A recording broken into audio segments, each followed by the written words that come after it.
tahu nggak sih apa yang dimaksud dengan kebijakan dan regulasi kelautan di Indonesia? Nah, kalau belum pada tahu, saya Dirlina Siregar dan rekan saya nanti akan menjelaskan tentang kebijakan dan regulasi kelautan Indonesia. Penasaran kan pasti? Nah, habis ini bakal dijelaskan oleh rekan saya. Nah, ini merupakan peta kebijakan kelautan Indonesia. Visi kelautan Indonesia adalah mewujudkan Indonesia menjadi poros maritim dunia, yaitu menjadi sebuah negara maritim yang maju, berdaulat, mandiri, kuat, serta mampu memberikan kontribusi positif bagi keamanan dan perdamaian kawasan dan dunia sesuai dengan kepentingan nasional. Kebijakan kelautan Indonesia disusun dengan mengacu pada visi pembangunan Indonesia yang tertuang dalam Undang-Undang Nomor 17 Tahun 2007 tentang Rencana Pembangunan Jangka Panjang Nasional 2005 sampai 2025 dan Undang-Undang Nomor 32 Tahun 2014 tentang kelautan.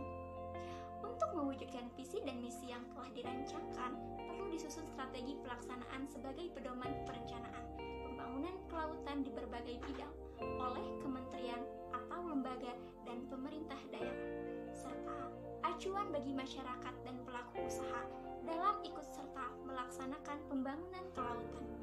Terdapat 7 pilar kebijakan kelautan Indonesia. Pertama, pengelolaan sumber daya kelautan dan pengembangan sumber daya manusia. Kedua, pertahanan, keamanan, penegakan hukum dan keselamatan di laut. Ketiga, tata kelola dan kelembagaan laut. 4, ekonomi dan infrastruktur kelautan dan peningkatan kesejahteraan. 5, pengelolaan ruang laut dan perlindungan lingkungan laut. 6, budaya bahari, dan terakhir ada diplomasi maritim. Lalu terdapat 76 kebijakan utama. Pilar kebijakan pertama yaitu 21 strategi utama, yakni 9 strategi pengembangan sumber daya kelautan dan 12 strategi sumber daya manusia. Pilar kebijakan kedua terdiri dari 8 strategi utama. Pilar kebijakan ketiga terdiri dari 3 strategi utama.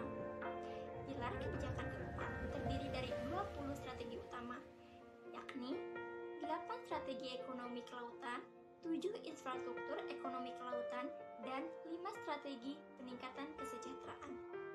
Pilar kebijakan kelima terdiri dari 12 strategi utama, yaitu 6 strategi pengelolaan sumber laut dan 6 perlindungan lingkungan laut. Pilar kebijakan keenam terdiri dari 5 strategi utama, dan pilar kebijakan terakhir terdiri dari 7 strategi utama.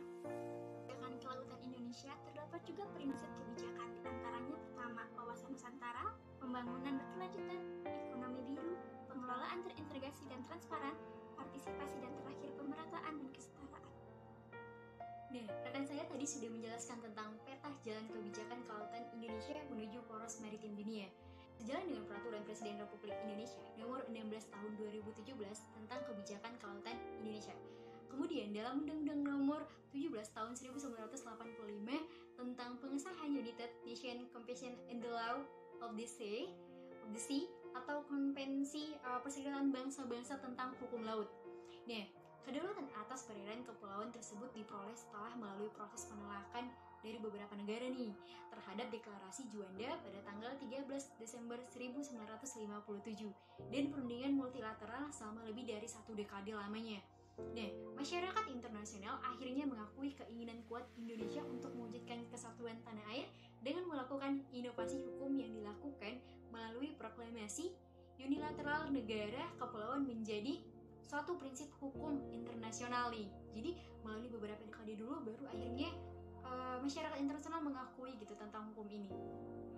Merupakan satu-satunya negara yang mampu memperluas wilayah kedaulatan dan hak berdaulatnya sebagai negara kepulauan terbesar di dunia nih teman-teman, yang mendapatkan pengakuan internasional tanpa kekuatan militer. Hebat bukan Indonesia? Lalu pengakuan internasional terhadap Indonesia sebagai negara kepulauan telah menambah nilai strategis aspek geografis negara kesatuan Republik Indonesia atau yang kita sebut NKRI. Nah, posisi strategis Indonesia tidak hanya dilihat dari posisi di persilangan antara dua benua. Nah, antara dua benua tersebut yaitu Asia dan Australia, serta 2 samudra, yaitu Samudra Pasifik dan Samudra Hindia, tetapi juga di antara Laut Cina Selatan dan Laut Asia Timur dengan Samudra Hindianya. Nah, posisi strategis Indonesia beserta faktor geografis dan kondisi sosial ekonominya juga menempatkan Indonesia dalam posisi penting di lingkungan. Maksud maksudnya di sini di lingkungan global, yaitu dalam mempengaruhi kestabilan politik, ekonomi, serta keamanan lingkungan regional dan internasional. Alam Indonesia sendiri memiliki nilai strategis dan memiliki kekayaan alam bagi planet bumi. Indonesia memiliki hutan tropis kedua terbesar di dunia. 20% terumbu karang dunia, 20% hutan bakau dunia, dan 3 juta hektar padang lamun, serta dilewati arus yang berasal dari Samudra Pasifik menuju Samudra Hindia, sehingga menjadikan laut Indonesia kaya akan sumber makanan bagi kehidupan laut nih teman-teman. Jadi bisa dibayangkan bahwa Indonesia sangat kaya akan sumber daya manusia dan sumber daya alamnya. Indonesia sebagai negara pihak dari UNCLOS tahun 1982 memiliki kedaulatan penuh terhadap wilayah perairan yang terdiri atas perairan kedalaman, perairan kepulauan, dan laut teritorial. Nah, di samping itu, kedaulatan Indonesia juga mencakup besar nih teman-teman, mencakup dasar laut dan seisinya, serta ruang udara di atas dari wilayah perairan tersebut, bahkan sampai seluruh sumber kekayaan yang terkandung di dalamnya.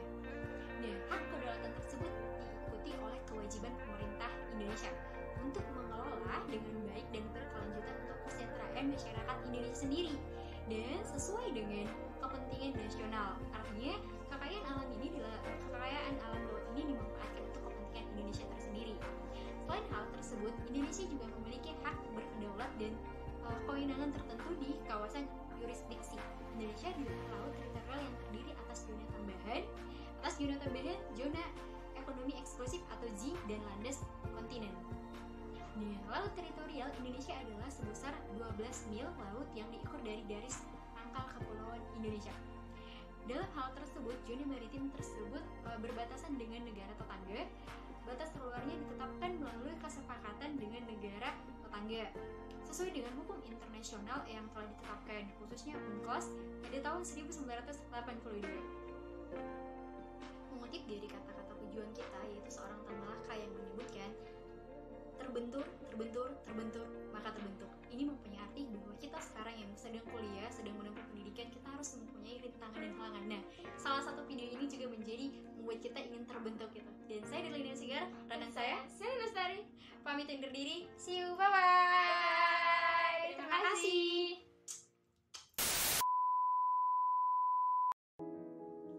Mengutip dari kata-kata Tan Malaka, seorang pejuang ada pepatah yang nggak tahu apa siapa Tan Malaka. Aku tahu pejuang Tan Malaka itu pahlawan.